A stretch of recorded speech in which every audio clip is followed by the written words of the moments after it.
So it's a pretty nice day today, a little breezy. It's supposed to get up, I think, into the 40s. I think tomorrow we get up into the 50s. This is Sunday. Monday it's 50s. Tuesday, I don't know what the temperature is. Supposed to rain all day. I will have to do my other channel, I think, inside or on the porch or something. I'll have to figure out how to do that. I've been doing them out in the woods, but I knew one day it would rain while I had to record a video. So, but I'll put a link to that other channel at the end of this channel. At the end of this video, there'll be a up next screen. I'm gonna move these tarps around because now that I found the dry firewood out, I don't want it to get rained on. I'll just move this tarp.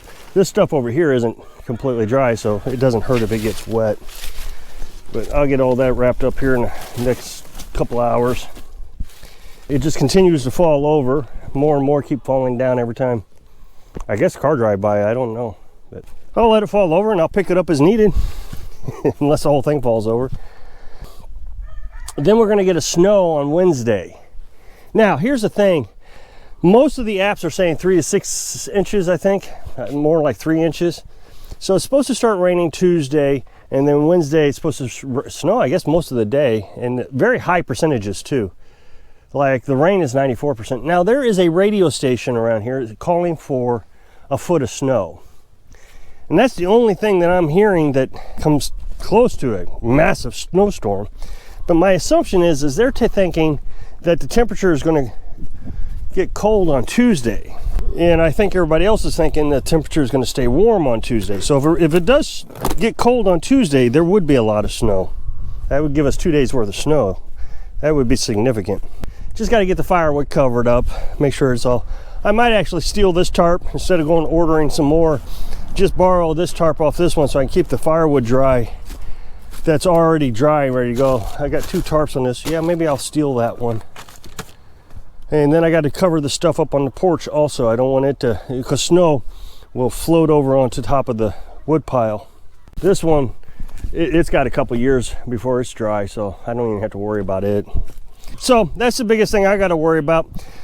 As you know, probably know, the East Coast got slammed by another storm. In Massachusetts, I read yesterday, I don't know what the current status is, 100,000 people were without electric. And my friend over at Living on a Dime to Grow Rich, she's been covering power outages and how to prepare for power outages. A really good series of videos. She made a comment, a post, a community post that said that people are out of power. Here's an update of what you need. And so she just posted a video that she'd already made. And it's shocking how many people don't seem to see the seriousness of a power outage. Of course, you got to get past the fear-mongering comments. Oh, you're just fear-mongering. No, they're literally out of power. That's not fear-mongering. Fear-mongering is trying to scare you into thinking that the world is coming to an end. Factual information is this is happening. Here's what you need to do to be ready for it. And then you get the comment says, well, that happens all the time, power outages because of storms. Well, yeah, that's the whole point of her series, is power outages because of storms. So, I mean, I don't even understand some of the mentality that I'm not a prepper. I don't prepare for anything. I just live a state of preparedness. I just live the life. It's a lot better than having to be prepared. Just live it. There isn't anything I don't think that I could handle, maybe, except for a flood, maybe. And of course, a tornado take out the house. That would be pretty significant. But most everything else, I think I'm okay. Winter storms don't bother us. We never need to go anywhere. Got plenty of food. We got electric. I hear preppers all the time saying, we got to get the word out to people who are not believers that things can happen. I mean, I get that in my comment section. Somebody will say, my husband just doesn't want to do it. Doesn't want to get solar panels for a backup. I had one person say, my husband doesn't want to get solar panels for a backup. My son has even tried to convince him. In my mind, I can't get into relationship issues because I'm not very good at relationships. One thing I can tell you is Carolyn and I get along fantastically. But my previous relationship, we were 180 degrees apart on everything, it seemed like. So I don't know how to convince anybody to resolve an issue like that. My thinking is, unless it's affecting you, if they don't want to do it, don't force them. That's really up to them. Why are we trying to force somebody? If they want to believe that a certain way, let them believe a certain way. That's their prerogative. You've given them the information. You've given them the opportunity to make a change. They say no. Okay. And quite honestly, it's their money. They can do whatever they want. If they want to spend their money on electricity and believe the electricity is going to be there for them, fine. I don't want to spend my money on an electric company. I want to spend my money on solar panels and believe that I'm going to have enough power to power the things I need. So I do want to go through this again, because the comment that my husband won't let me do it, this really isn't rocket science. I know it seems very complicated, but if you just get a solar panel, just one. This is Rich Solar, R-I-C-H Solar. You can get them off Amazon. The last time I looked, you can buy one at a time. Prior to that, you had to buy two. You find yourself an MPPT charge controller, and you just hit the positive. As a matter of fact, if you go to my playlist section on my YouTube channel, I got detailed instructions on how to hook these things up very simplistically. You should be able to hook it up yourself. It doesn't matter if you're man, woman, you have any electrical skills. You can't electrocute yourself. There's not enough volts to electrocute yourself. I mean, I've proven that. You just put your hand on the positive and negative of battery terminals on your car. It's not going to electrocute you. Of course, you got to get an inverter from Walmart. An inverter changes DC electric, which is solar panels and batteries, to AC electric, which is what you run in your house. Okay, so this is an inverter. This one's 2,000 watts. It's pretty big. You can get a 1,000 watt inverter at Walmart for maybe $100, and that's enough to run your refrigerator. So if you bought one of those and you hooked it up to your car, I've showed you experiments on how to do this. You put the positive wire, the red wire, to the positive wire on your car, negative to negative, black to black. Turn on your car, you can run your refrigerator. Run your refrigerator a couple times a day. Maybe when you get up in the morning, run it. So you turn your car on, turn your inverter on, plug your refrigerator into the inverter. It runs your refrigerator, you get everything back to cold and frozen, and then you shut it off. Don't open the refrigerator all day long, and then you do it again at night before you go to bed. So I don't know how long it's going to take for your refrigerator to cool down enough, so you have to figure that out. So maybe a couple hours before you go to bed, 2 or 3 hours, turn your car back on, turn the inverter back on, plug in your refrigerator. Somebody's going to message me a hateful message. People are going to die from carbon monoxide to take poisoning because you won't tell them about carbon monoxide. Don't run your car in the garage. Very dangerous. Don't do it.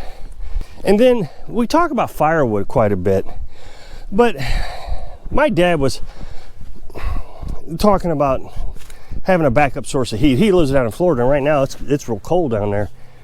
He woke up, it was below freezing. I think it was 30 degrees. He lives in northern Florida, but I even think central and mid Florida is experiencing pretty cold temperatures. He said his electric bill was $400. So Dad is actually looking into installing a wood stove, but he doesn't want to do wood. Well, there's a couple problems with Florida, and I don't know this for a fact. I'm sure somebody from Florida is going to argue with me. I asked Dad, he didn't know the answer. He's been down there like 10 years. But Florida has a lot of pine trees. Well, these wood stoves, these newer modern wood stoves, you're not allowed to run pine through it because they're so sappy. It'll clog up the catalytic converter. It'll clog up the little air tubes in the chimney and creosote and all that. So you're not supposed to run pine or cedar.